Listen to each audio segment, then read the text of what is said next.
I thought about that earlier and didn't do it because I knew we were going to take a prayer request. So here's the recording. All right. So they came to Capernaum, those who collected the temple tax. They approached Peter and they asked him a question. Does your master teacher pay the temple tax? Yeah, doesn't your teacher pay the temple tax? And Peter said, well, yeah. Yeah. Duh. And then Peter goes into the house and Jesus talked to him first. And Jesus asked Peter a question. What do you think, Simon? And he said, what? Sons or the foreigners pay the tax? Yeah, who do kings collect taxes and tariffs from? From their sons? Their sons or the strangers? Foreigners. Yeah. Foreigners. And what'd Peter say? Sons? Foreigners. Strangers. Yeah, foreigners, strangers. And then Jesus said, well, in that case, the sons are what? Exempt. Free. Yeah, the sons are free. They're exempt. And Jesus said, but so that we won't offend them, go down to the sea and do what? Fish a fish.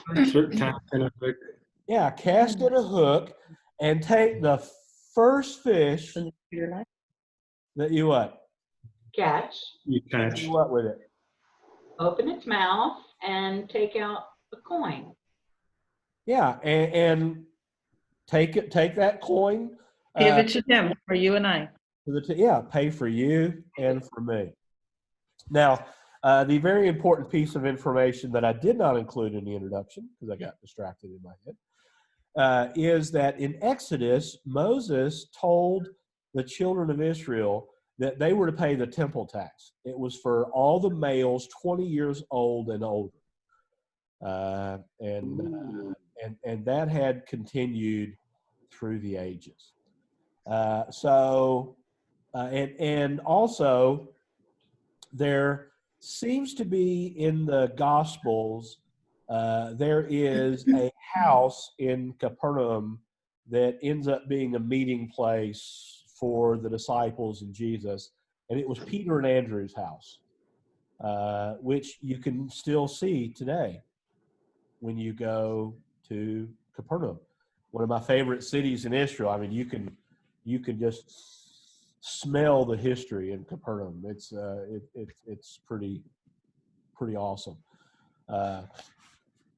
and I'm hoping to go back and do this story there, so you can actually see the Sea of Galilee from the front of that house. So it's that close, right? So, man, I mean, what do you think about it been like for Peter? I mean, he's been out of town, he comes into town, and suddenly the religious leaders kind of put him on the spot, saying, doesn't your master do what he's supposed to do spiritually or not? I mean, what might that have felt like? Awkward. Okay. Embarrassing. Kind of like either with the one that you're following after, right? Mm-hmm. Yeah. kind of like one of those press reporters or CNN when they get stomped on by either Kellyanne Conway or Cabrez. Yeah. Back and forth. Who's got the better upper this time? Little embarrassing. Yeah, for everybody.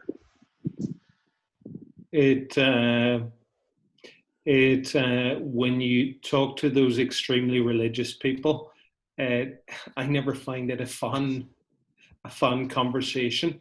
It kind of sucks the life out of you. Yeah. Whatever kind of religious they are. So probably a wee bit of the life sucked out of them. Yeah, not a lot of joy. No. Yeah, Jonathan.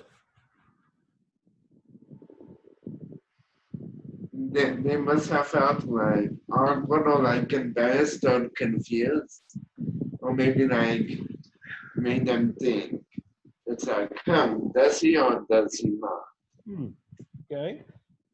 Well, let's look at the first half of the story. So when they came to Capernaum, those who collected the temple tax approached Peter and they said, doesn't your teacher pay the temple tax? And Peter said, well, yeah. And then when Peter went into the house, Jesus spoke to him first and said, "Hey, what do you think, Simon? When earthly kings collect tariffs and taxes, do they collect it from their sons or from strangers?" Peter said, "Well, from strangers." And Jesus said, "Well, then the sons are free." And that's the first part of the story there. So the disciples had been out in the Galilee, which is a region, and Capernaum is also in that region, but they'd been kind of out in the rural areas. It says they came to Capernaum. So the disciples are there, but those who collected the temple tax, it seems like they kind of picked Peter out of the bunch, right? Might that tell us anything about Peter from the fact that, he's kind of selected above everybody else? What do you see, Andrew? Well, something you had mentioned earlier in your life is that, and I had doubted this, and now I don't doubt it because not only did you say it, but there's a little bit of proof here, is that Peter probably was over 20, but the other disciples might have been under 20. And so that destroys my theory that Andrew was the older brother, which would have been very important to me. And affirms the fact that Peter probably was over 20 or older, probably looked older, 20-something. And everybody else was in their teens, which is something you had affirmed earlier in your life. So, yeah, they would go to him first. Okay, so it would have gone to Peter because he was the oldest. Wow, I hadn't even thought about that. So, no, not that. I mean, obviously I had thought about him being the oldest, but I hadn't thought about Here's some definitive proof of it. This is some definitive proof because nobody else is told to pay it later in the story except for Peter. So, yeah, hold on to that because we want to talk about that a little bit. right. But all right, so Peter is apparently the older of the disciples. It could be that Peter's spontaneous nature is already known. And there's another story where I see the religious leaders maybe trying to do an end around, trying to get at Jesus by attacking his disciples. So I think this maybe shows us more about these guys than it does about Peter. I think this is an indirect attack on Jesus. Okay, all right. That would be the way they work. If they can't get a rise out of Jesus, they'll go for the ones closest to him. And they'll show them no mercy. Yeah, and you mentioned highly religious guys, whatever persuasion they're coming from. This tends to be a pattern with those guys that I've seen around the world, right? I mean, they find the weak scoop, and go after them. But now Peter was also from Capernaum, so he had a house there, had a business there. But who are these people who approached him? What was their job? Temple tax collectors. So was the temple in Capernaum? No. So they're either somebody's designated in each place, or these are traveling tax collectors. These people are CNN News is what they are. They're just looking for anything. I mean, here, Jesus breathed air and took it away from the Children's Day.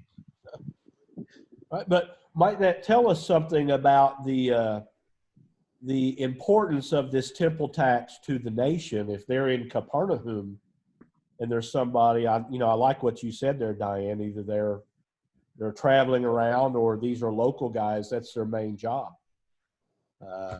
So does that tell us anything about the importance of this tax to the Jewish community as a whole? Yeah, Jonathan. Probably a little corrupt. Probably a what? A little bit corrupt. Oh, okay. Corrupt, thieves, dishonest. Okay. right? Now, but anywhere in the story do we see them being corrupt or doing anything they're not supposed to do? No. Charging taxes out of Tax the. collectors? I think the gist is they're tax collectors. All tax collectors are evil. Well, But we can't see them doing anything outside of their normal evil here, and it's evil for God, so it's not necessarily. Yeah, sorry. well, Jesus doesn't necessarily reside anywhere. So, people with an address are kind of the easiest to track down and tax. Yeah. So there may be something about, hey, your teacher travels around. Is this a way to evade the tax, or does he pay the tax? Wow, I like that. Yeah, that's a great observation, Diane. Now, if you remember, we talked about in the introduction, sometimes we see the Pharisees do things, we see the religious leaders in this time do things, and we're just like, that's not a godly thing. Who was it that established the temple tax? Moses. Moses. So this is not a new law that they've kind of laid on, right? I have a question. Yeah, Andrew. Did the tax collector say, does your teacher pay the temple tax or not? I mean, what did they say exactly? Doesn't your teacher pay the temple tax? Okay. It just seems that question is a little attacking. Yeah, okay. Elaborate on that a little bit. Well, instead of saying, we've come to collect the temple tax, okay, would you like to pay it now for you and your master, or whatever? I mean, they're assuming he didn't pay it with their question. It's not a nice question. It's a CNN question. Okay, so it's loaded. A loaded question. Yeah, say it. Just thinking, some of my Jewish friends would generally say everything that way. I think one of them in particular will find the most offensive way to say anything. And, is there a cultural bit to the asking it that way? I don't know, but it surely does seem rude to me. I mean, it could be that they're culturally rude, but it doesn't make it right. When And why would it? Go ahead. I think you're asking the wrong person. Don't ask me about does somebody else, pay taxes. yeah, So particularly the leader. So if somebody says to me, does your pastor do such and such? And with maybe an implication that they don't, then that's sort of an attack on the whole group. It's an attack on my church, and it's an attack on me and the whole group that's associated with that person. Yeah. Kind of like, shouldn't your pastor be faithful to his wife? Yeah. It's just like. yeah. What's your answer to that, right? Yeah. Jonathan, you had something? Yeah, I was going to say the same thing that Diane said. It's like, hey, well, why would I know if he pays his taxes or not? That's up to him, man. There's no need for him to be telling other people if he does or doesn't. So why are you asking? If they're traveling around with them, you live in community and you travel together, you generally know everything about someone. Yeah. So yeah, it's like they would say, you can fool someone for a week or 2 weeks, but you can't all the time, and not when you're traveling together in mission. It does make a wee bit of sense for them to ask Peter, because he would know, and they don't lose any face in asking Jesus, especially if there's the rumors about how sharp he is at Yeah, like they might be afraid that if they approach Jesus, he would put them on the spot. So Yeah.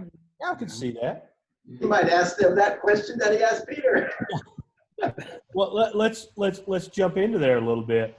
So we see Peter walking into the house, and it seems like instantly, before Peter could say anything, Jesus said, "Well, what do you think, Simon?"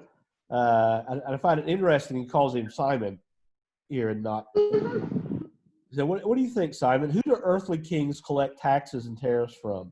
From their sons or from strangers? So, I mean, do we see Peter sharing with Jesus what he had been asked? No. Well, Jesus knew his heart. Oh, Jesus knew his heart. He What? probably heard about it. What was that, Jonathan?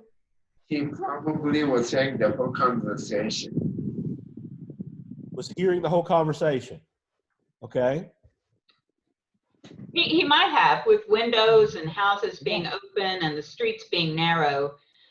He might have heard the whole exchange.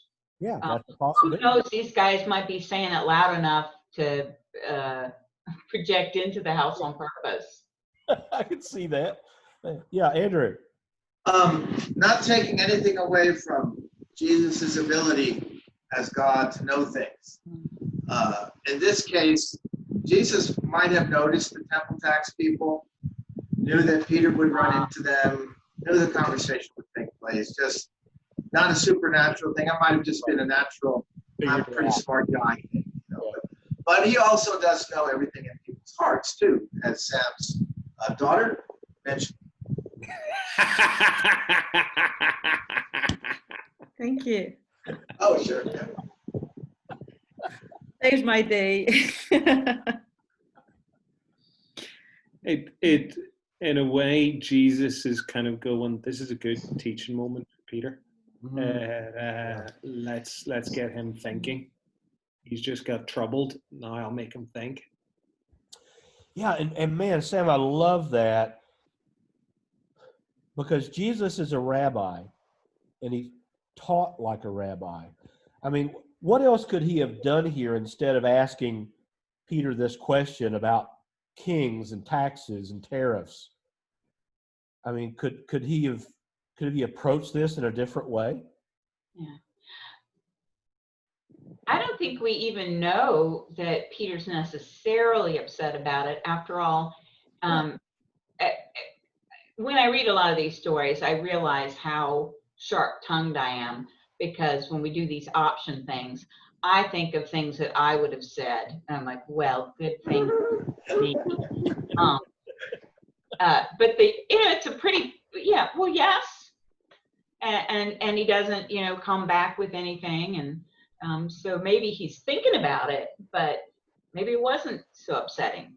Maybe it's a rude question. Maybe it's not. It's hard to say. Sam?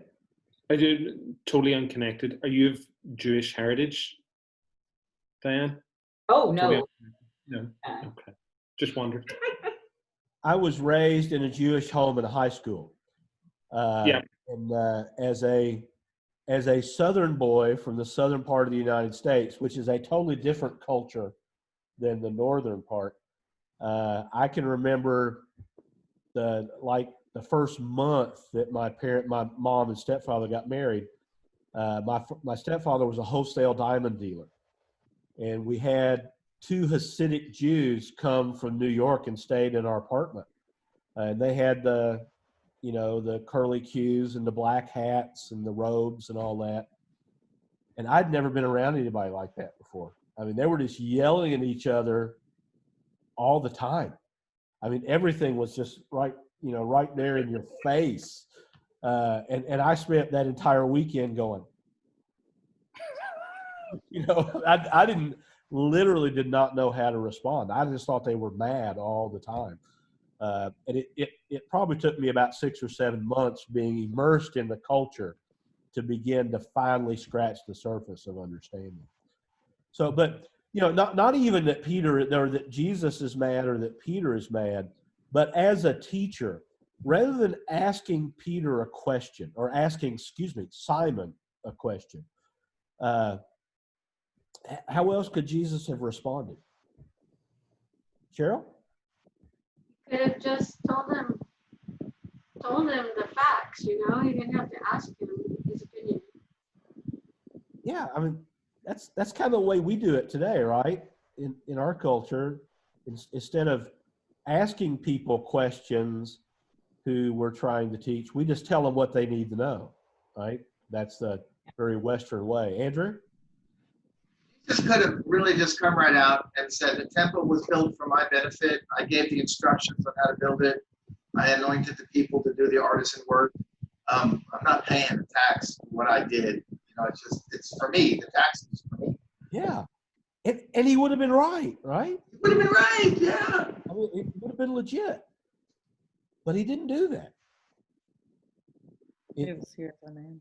Instead, I mean, so what might we learn about the fact that Jesus took a different approach here? I mean, do you see any purposes behind what he's doing here? I mean, what do you see? He was a teacher. Oh, Okay. Teacher? teaching. Jonathan? He's interested in people's opinions. Okay. All right. Cheryl? I think he knew that the way he told them, the way that with the question and the reasoning, that was going to help Peter to really think about it and understand it a lot better. Okay. Yeah. He's maybe telling Peter, make sure you offend people by things that are important. This isn't really that important. It's not worth offending them over. Or Yeah, risking and let's offending them over. let's go to that part of the story, because I definitely want us to talk there. So Jesus said, then the sons are free, but so that we don't offend them, go down to the sea, cast in a hook, and take the first fish that you catch. When you open its mouth, you're going to find a coin in it. Take it and give it to the temple tax guys for you and for me. So kind of stop right there. And I love what you're talking about there, Sammy, that Jesus gives the reason why okay, we're free. I'm a son. I don't have to pay this. But so we don't offend them, we're going to do this thing. Right? So does that tell us anything about Jesus's heart towards people? I like what Sam said. There's enough reason to offend someone over something important. A shekel tax, not that big a deal. It reminds me of something, if I can just deviate a little bit here. When I worked pumping gas, the owner of the gas station would always pay for his gas with a credit card. And it kind of sets you back a little, because you know he's not really going to charge his credit card. He's going to throw that receipt out. But he went ahead and did it anyway, so that it would certainly set you back from pumping yourself some free gas. I mean, if he's paying for it, you know. And so here Jesus is saying, I'm going to pay the tax. It's important enough to pay it. Everyone over 20 should pay it. You pay it, I'll pay it. Here's how we're going to pay it. We're going to pay it with a miracle. I think when Jesus asks this question, you know, who pays the sons or the strangers, immediately the grrr, I hate Romans, it's going to be the first thing that pops in your head. And so Jesus is really able to do something bigger than just addressing the temple tax. He's kind of saying what we're going to know when we get into Acts, which is this is not about a head-to-head against the Roman government. Why offend them? I'm a son, just happen to be a son in a different kingdom. Yeah. I'm a foreigner in this earthly kingdom. So Yeah, well, and Andrew, you mentioned this. I mean, how specific is this miracle? It's not Jesus doing the miracle. It's him having Peter go to be involved in it. This is a different miracle than we see in other places, right? Yeah, this is kind of like an Elisha miracle, where Elisha always uses something, a stick or whatever. And here's Jesus doing something. I mean, sure, that fish might have swallowed that coin. Okay. How did Jesus know the first one Peter catches is going to happen? Okay. So there's your miracle right there. Yeah. It's a miracle of knowledge, whether the fish was brought it up naturally or not. And Jesus knowing that that fish has just the right amount to pay for two people, Peter and him, the two 20-year-olds or above. So yeah, it's a significant miracle. Significant enough that Peter would be taken aback, but nobody else needs to know about it. Okay. Yeah. I just wanted to add on to that. The miracle was already there. Ooh. It had already happened. Peter just needed to take his first step. Yeah. Okay. Yeah. And- The word is already in the fish's mouth. I also like the fact that it was something Peter was used to doing, fishing. And so it'd be like a coin collector, you know, go to the store, buy a Coke, take the change, and the change will have a rare coin. Go use that, change it in and pay it or something, you know. And it's kind of like he used what he knew to Yeah. do. Yeah. Cheryl? Well, it's kind of like the same sort of miracle that as Jonah, because it says that God prepared fish there for that situation. Yeah. So I think God prepared this fish with that coin in that place, and that was the miracle. Hmm. Yeah, I love this particular miracle. So yeah. Yeah. God sometimes uses people in what they like to do. Yeah. Yeah. You know, but now Peter was a professional fisherman, so it's not like, you know, here in the States we have guys that fish competitively. You know, they have these huge bass boats with these giant motors, and they try to catch the biggest and the most fish. That's not the kind of fishing Peter normally did, right? I mean, he normally fished with a net. Yeah. Uh, It's like little boy fishing. yeah. Usually fish with the net. You know, I don't know if he usually fished with the net. We do see him fishing with the net on several occasions. It doesn't mean he didn't fish with a line. Yeah. I mean, if that's what that's the first thing that people learn is to fish with a line. I mean, Right. It's But if you're a fisherman, it's a lot of fun fishing with them. you fish with a rod for pleasure. Generally, you fish with a net to feed your family. You got it. that's good. That's good too. Family. Something he liked doing, yeah. Yeah, I like that a lot. You too. Something he knew how to do. What was that, Cheryl? Something he knew how to do. Jesus didn't tell him to go do something that like he was gonna say, I've never done that before. Yeah, something he's done, like you know, like you were talking about, Andrew, since he was a kid. Yeah. We You know, something else that's interesting is those temple tax people might have saw Peter just go to the beach and start fishing too. What's he doing? He's not trying to pay the tax. I mean, that, you know, the impact on them of Peter leaving the house and ignoring them and not knowing what he's doing also is something really interesting. Yeah.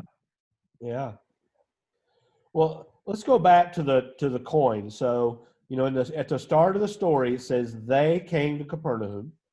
And then here we have Peter and Jesus paying the temple tax, which was a half a shekel, which tells us the coin was a shekel. So half a shekel for those 20 years old and older. And I've chosen this particular story because I'm going to speak to a bunch of seniors in high school who are all going to be about 18 years old.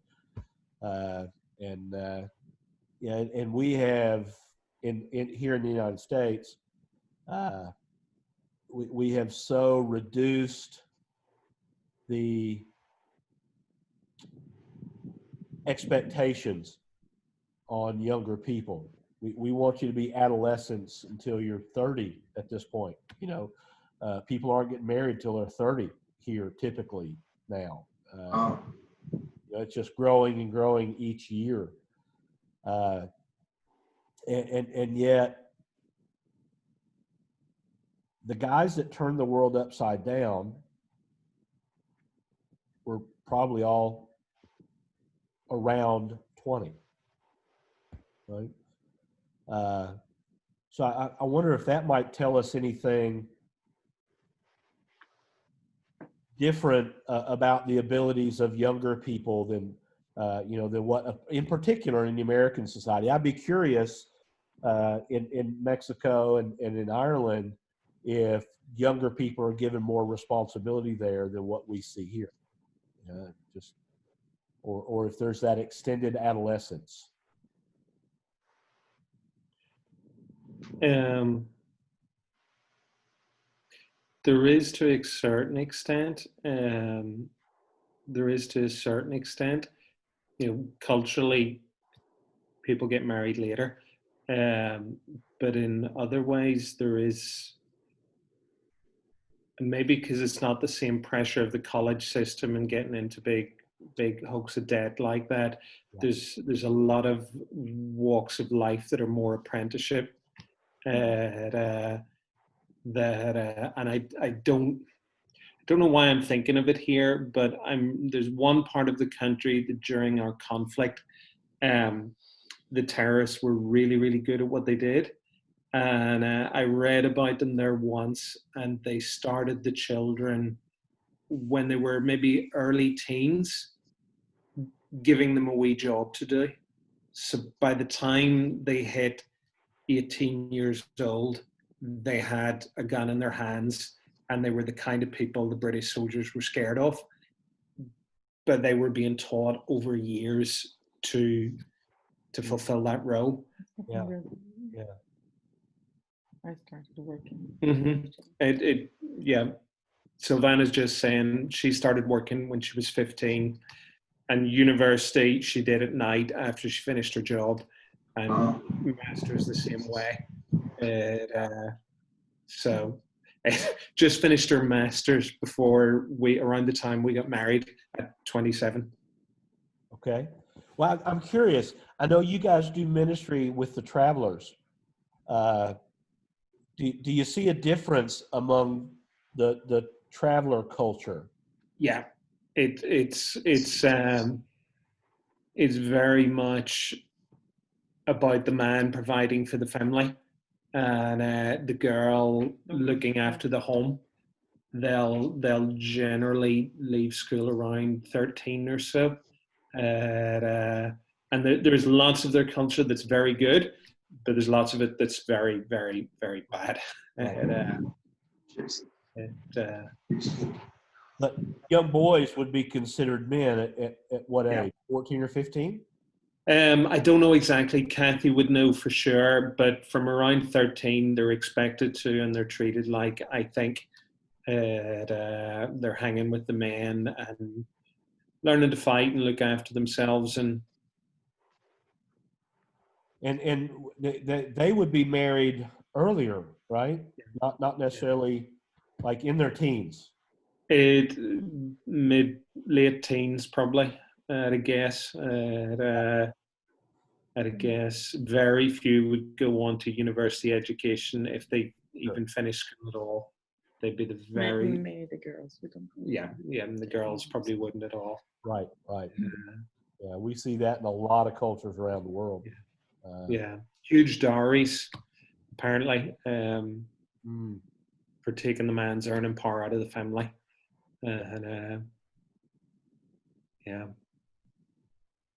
If you want to see the culture, there's documentaries they did in the TV here. My Big Fat Gypsy Wedding, really eye-opening.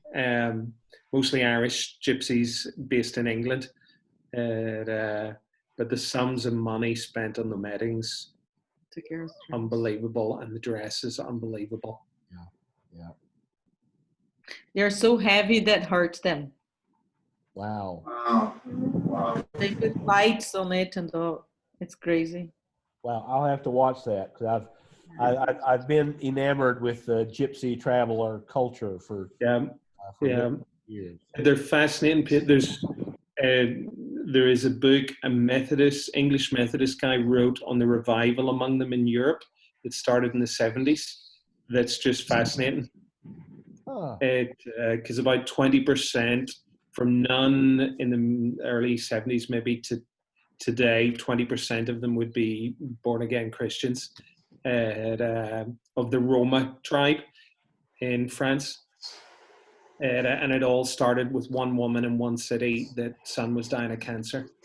And one pastor that sensed the Lord and this crazy lady coming into his church mid-service and saying, "You need to come and pray for my son." Wow. Yeah, we'll have to look into that. That's I love those stories. So that's fun stuff. Well, we talked a little bit about how the leaders, the temple tax collector guys, came to Jesus or came to Peter instead of coming to Jesus, and talked about how that sometimes that happens with folks trying to cause dissension or trouble. I mean, do people still work that way today? Is that still? Yep, totally. Well, and I love what Andrew was saying. I'll say that now since he's not there to hear it. Kind of that whole CNN approach, trying to cause division or dissension or planting that seed. Did God really say? So what might that look like as people, come to the church today? Jonathan. Yes. Non-believers, they don't believe in God, or they say they don't. Let's say they are like really sick or something. They would go to God, to like the pastor, who they think is God's anointed, to have the pastor pray for them instead of going directly to God. Okay. Yeah. Kind of that whole Catholic priest thing. I mean, we see it for those of you guys on the bottom of my screen, Ireland and Mexico.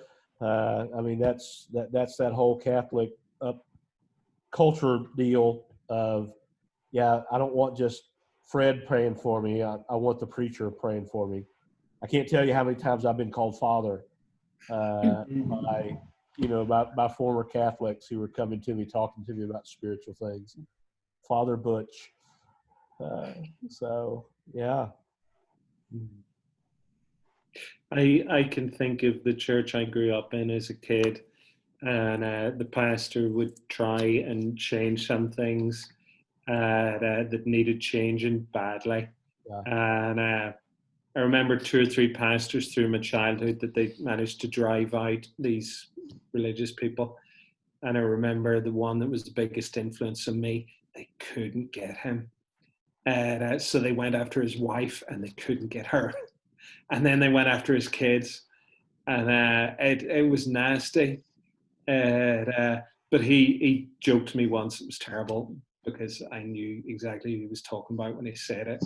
He says, I keep a list, and as God deals with them, I remove them off my list. And I knew who was top of the list, and 2 had died in the previous 6 months, and 1 had almost died on her way to church in a car accident. She didn't learn though. She was back at it again as soon as she was well enough. Yeah, I've got a friend here that pastors the largest church in our denomination in the state of Kentucky. And when the church was really small, he'd been invited right out of seminary to go take some large churches as pastor, and God told him to go to this little church in his hometown. He's like, and there were 3 deacons who ran everything. And so God was leading him to do a variety of things. The church started growing, but these 3 guys were standing against him at every turn. And God spoke to him and he warned them. He said, "Hey guys, listen, I know you think you're coming against me, but these are things the Lord's leading, and I'm just supposed to warn you." 2 days later, two of the guys died within 24 hours, totally separate from each other. And the other guy was at the pastor's house the next morning, apologizing and saying, "I will help you do anything you feel led of God." And they grew from a little church of 25 with a ton of debt into the largest church in the state, the largest church of our denomination in the state. But it took, and I know several stories like that where, you know, God took people out, you know, like you say. Well, I wonder what we might learn from Jesus in his approach here, because, you know, one of the things we didn't talk about was that Jesus apparently knew what was going on with them, whether he heard them or whatever, and he could have slammed them, right? But instead, so that we don't offend them, we're going to pay the tax. So I wonder what we might learn from this that could help us in the future, you know, when we deal with those kind of folks. Jonathan? Yes. Then if they want you to do something that may not seem like fair, all right. If it's not anti-biblical, or if it doesn't go against God's law, just go ahead and do it, and just to have peace with everybody. Yeah, I like that. But if it's something against the law of God, don't do it. Yeah,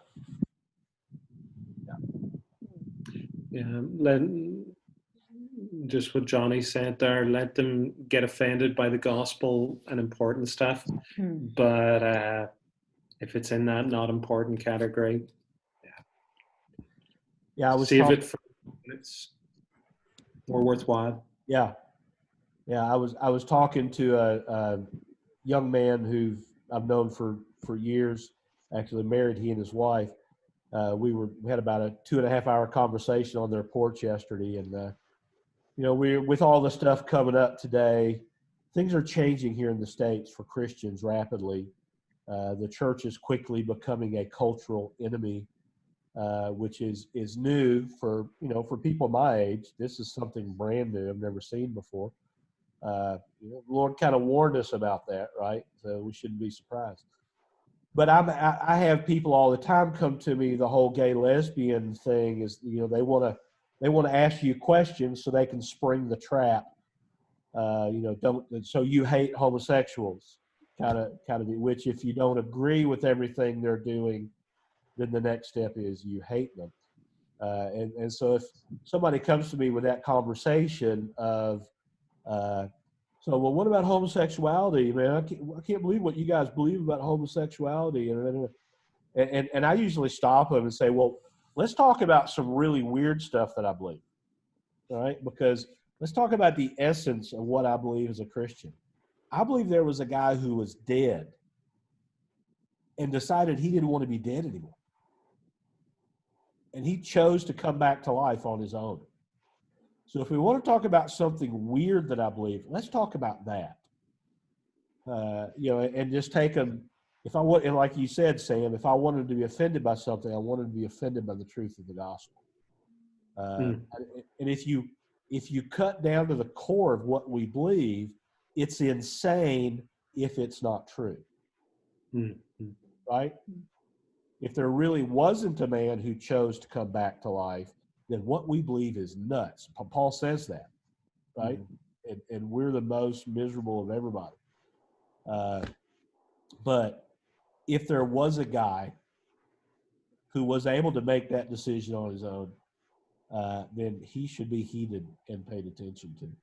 So, well, I'm gonna turn the recording